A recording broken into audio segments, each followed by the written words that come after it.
సంధ్య theatre ఘటనలో అసలు సంగతి వెల్లడైపోయింది. అసలు అల్లు అర్జున్ పాత్ర లేదని పరోక్షంగా తేలింది. భద్రత కల్పనలో వైఫల్యానికి బన్నీని బాధ్యుడిని చేసే యత్నం చెల్లుబాటు కాలేదు. ఆయనకు తొలుత హైకోర్టులో, ఆ తర్వాత నాంపల్లి కోర్టులో బెయిల్ మంజూరు కావడం దానికి సాక్ష్యం. అదే సమయంలో కోర్టులో జరిగిన వాదనలను న్యాయమూర్తి పరిగణలోకి తీసుకున్న తీరు మరింత ఆసక్తికరం. సంధ్య థియేటర్ ఘటనలో అల్లు అర్జున్కి ప్రత్యక్ష పాత్ర లేదని ప్రపంచమంతా అంగీకరిస్తోంది. కానీ ఆయన మీద కేసు బనాయించి వ్యక్తిగతంగా దాడి చేసిన వైనం మీద ఆరంభం నుంచి అల్లు అర్జున్ నిబద్ధతతో నిలబడ్డారు. బాధిత కుటుంబానికి భరోసా కలిగిస్తూనే చట్ట పరిధిలో పోరాడేందుకు సిద్ధమయ్యారు. అయినా కొందరు ఆయన మీద అపవాదులు మోపేందుకు యత్నించారు. కానీ తీరా ఇప్పుడు అందరూ అల్లు అర్జున్ వాదనను అంగీకరిస్తున్నారు. ఆయన మీద నిందలు వేయడం తగదంటూ గొంతు విప్పుతున్నారు.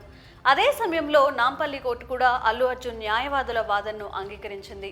సంధ్య థియేటర్ దగ్గర తొక్కిసలాట జరిగిన సమయంలో అల్లు అర్జున్ ఘటనా స్థలంలో లేరు. కనీసం దానికి సమీపంలో కూడా లేరు. ఫస్ట్ ఫ్లోర్లో సినిమా చూస్తున్నట్లుగా ఆధారాలు సమర్పించారు. అలాంటి సమయంలో ఆయన పరోక్షంలో జరిగిన ఘటనను ఆయనకు ఆపాదించడం మీద అభ్యంతరాలు వ్యక్తం చేశారు.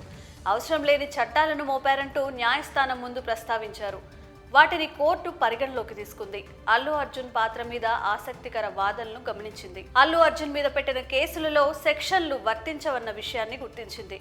సంబంధం లేని కేసులో ఇరికించినట్టుగా భావించి చివరకు బెయిల్ మంజూరు చేసింది.